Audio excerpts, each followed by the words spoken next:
આ રસ્તાની એક ખાસિયત છે હા કે આ રસ્તો નજીકથી જુઓ બરોબર. એ કેટલો બધો સાંકડો છે, પણ અહીંયાની માન્યતા એવી છે હા, કે હા. ગમે તેટલો પણ જાડો માણસ હોય અને હર હર મહાદેવ બોલીને આગળ વધે તો આ હા. રસ્તામાંથી નીકળી જાય છે.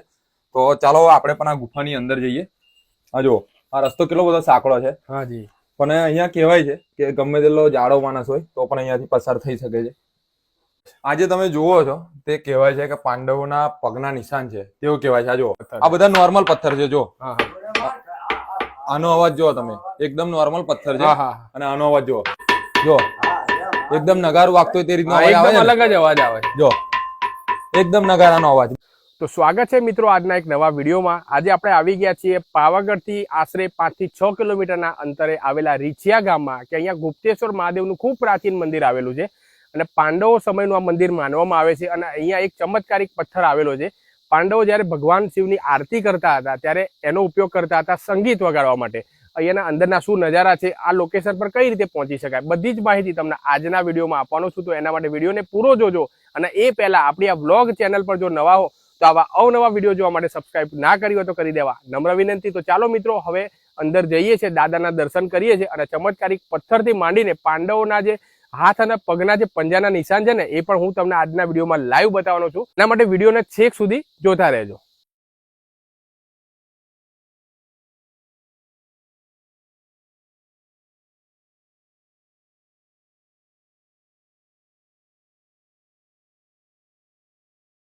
તો મયુરભાઈ, આ જે મંદિર છે એ કેટલું જૂનું હશે અને કયા ભગવાનનું મંદિર છે?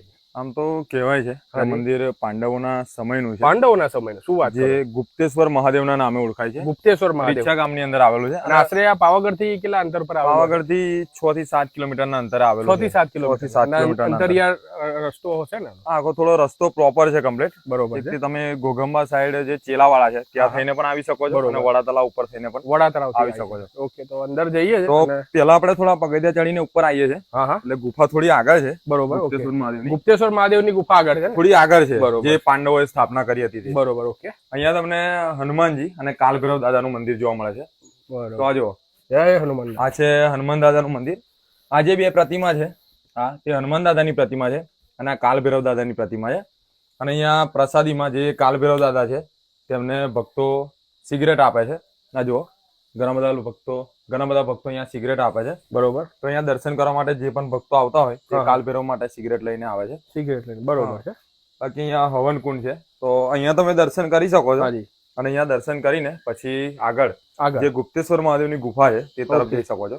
તો જોઈ શકો છો મિત્રો, સરસ મજાનો તમને ડ્રોન શોટ પણ દેખાતો હશે કે ઉપરથી કંઈક આ પ્રમાણેનો વ્યૂ આવે છે અને સરસ મજાના મોટા મોટા ડુંગરો તમને દેખાતા હશે, પથ્થરો આ પ્રમાણેના મોટા. તો મયુરભાઈ, આપણે કેટલું ચાલીને ઉપર જવું પડશે? આ ગુફા તમે આગળ જે કીધી કે પાંડવો સમયની જે ગુફા છે, તો અંદાજિત અહીંયા આપણે દર્શન કરીએ તો ત્યાંથી કેટલું થતું હશે? બસ થોડુંક જ છે, આ 15-20 પગથિયા છે ખાલી. 15 થી 20 પગથિયા ચડીએ ને ત્યાં એક ગુફા આવી જાય છે. ચલો આવી જાઓ આગળ, હું તમને ગુફામાં જઉં અને ગુપ્તેશ્વર મહાદેવનું જે પ્રાચીન મંદિર છે ને એમના પણ દર્શન તમને કરાવું છું. તો ફાઇનલી જે ગુપ્તેશ્વર મહાદેવની ગુફા છે તેની નજીક પહોંચી ગયા છે. કંઈક આ રીતનો રસ્તો છે, જુઓ છો. રસ્તો ખૂબ જ સાંકડો છે. અહીંયા આવો ગમે ત્યારે, થોડું ધ્યાનથી ચાલુ. આ જો આખો જે આ પથ્થર છે તે આખો આ જે ડુંગર છે તે પથ્થરોનો જ બનેલો છે. આ જો મોટા મોટા પથ્થર ગોઠવેલા છે એકબીજા ઉપર અને તેનો જ આખો ડુંગર બનેલો છે. બહુ આમ કહેવા જઈએ તો થોડો રિસ્કી રસ્તો છે. હા, મયુરભાઈ નું એવું કેવું છે અહીંયા કે ભાઈ ગમે તેવો જાડો માણસ હોય ને એ પણ આ અંદર પથ્થરોમાંથી પસાર થઈ જાય. જો એકદમ સાવ સાંકડો રસ્તો છે, હું તમને આગળ બતાવું. જો આવી જાઓ નજીક. આ જે રસ્તો આપણે આગળ જોયો એ નોર્મલ હતો, પણ આ રસ્તાની એક ખાસિયત છે કે આ રસ્તો નજીકથી જુઓ, બરોબર, એ કેટલો બધો સાંકડો છે. પણ અહીંયાની માન્યતા એવી છે કે ગમે તેટલો પણ જાડો માણસ હોય અને હર હર મહાદેવ બોલીને આગળ વધે તો આ રસ્તામાંથી નીકળી જાય છે. તો ચાલો આપણે પણ આ ગુફાની અંદર જઈએ. આ જુઓ, આ રસ્તો કેટલો બધો સાંકડો છે. હાજી. પણ અહીંયા કહેવાય છે કે ગમે તેટલો જાડો માણસ હોય તો પણ અહીંયાથી પસાર થઈ શકે છે. તો હવે ભાઈ જોઈ શકો છો, મારું બોડી તો હેલ્ધી છે, પણ જો તમને હું પણ અહીંયાથી હર હર મહાદેવ કહીશ ને એટલે અંદરથી જોઈ શકો છો હર હર મહાદેવના નાદ સાથે આપણે અંદર એન્ટર થઈ ચુક્યા છે. જોઈ શકો છો, તમને આમ દેખાતું હશે. આમ જો એક આ 1.5 ફૂટ જેટલું જ અંતર છે અને અંદર તમે આવશો ને, અને મિત્રો અંદર જો તમને હવે દર્શન કરાવું છું, તો તો જોઈ શકો છો ફાઇનલી અંદર આવી ચૂક્યા છે અને અંદર ગુપ્તેશ્વર મહાદેવનું પાંડવ સમયનું પ્રાચીન કાલીન જે મંદિર છે એ પણ તમને હું દર્શન કરાવું છું. જોઈ શકો છો તો આ છે ગુપ્તેશ્વર મહાદેવ, જેના તમે દર્શન કરીને કોમેન્ટમાં હર હર મહાદેવ લખવાનું ભૂલતા નહીં. અહીંયા નંદીજીની પ્રતિમા પણ પ્રાચીન છે અને સામે ગણેશજીની પ્રતિમા છે, એ ખૂબ જ પ્રાચીન તમે ગણેશજીની પ્રતિમા છે, ત્યારબાદ નંદીજીની પ્રતિમા છે. એના આશરે અંદાજિત આ મયુરભાઈ કેટલા વર્ષો જૂનું હશે? આમ તો કહેવાય છે કે વર્ષોનો તો આપણે અંદાજ નથી મારી શકતા, બરોબર, પણ પાંડવોના સમયનું છે તેવું કહેવાય છે. પાંડવોના સમયનું? હા, પાંડવો દ્વારાની સ્થાપના કરવામાં આવી હતી એવું કહેવાય છે. અને ખૂબ સારી એક વાત છે કે આ ગુફાની અંદર હવે લાઇટની સગવડ થઈ ગઈ છે. બરોબર. થોડા સમય પહેલા અહીંયા લાઇટ પણ નહોતું. લાઇટ નથી, બરોબર, લાઇટ નથી.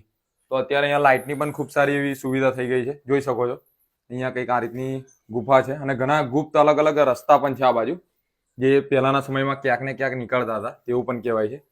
તો અત્યારે તો બધા રસ્તા બંધ થઈ ગયા. હા, બંધ થઈ ગયા છે.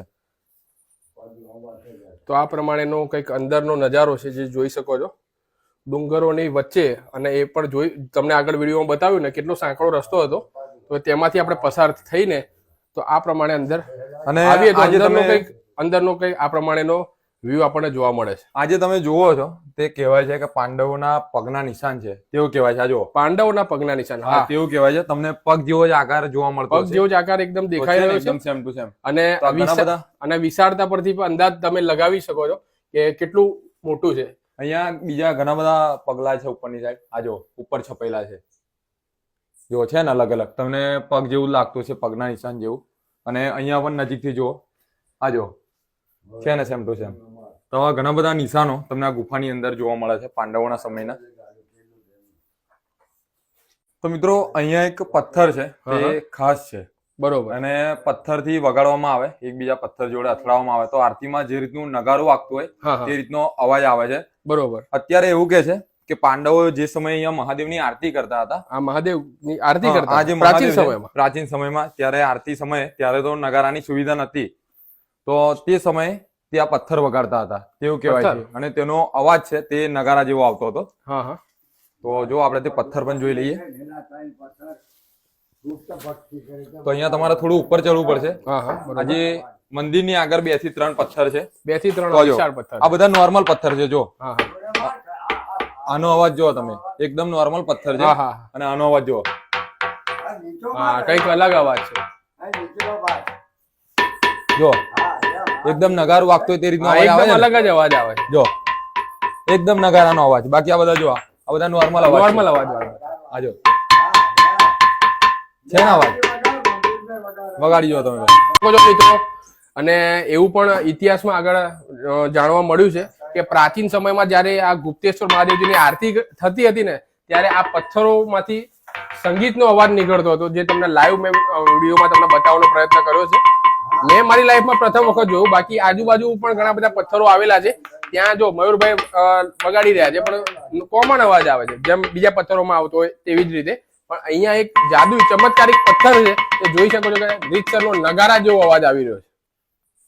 તો મિત્રો, આશા છે કે આજનો આ વિડીયો તમને ખૂબ જ પસંદ આવ્યો હશે. અને હવે જ્યારે પણ તમે પાવાગઢ આવો તો આ ગુપ્તેશ્વર મહાદેવના દર્શન કરવા જરૂરથી આવજો. ખૂબ જ જૂની અને પ્રાચીન જગ્યા છે. વિડીયોને શેર કરવાનું ભૂલતા નહીં. અને આવા જ વિડીયો જોવા માટે ફટાફટથી આપણા ચેનલને સબસ્ક્રાઇબ કરી લેજો. અને જો ફેસબુક પર આ વિડીયો જોઈ રહ્યા હોય તો આપણા પેજને ફટાફટથી ફોલો કરવાનું ભૂલતા નહીં.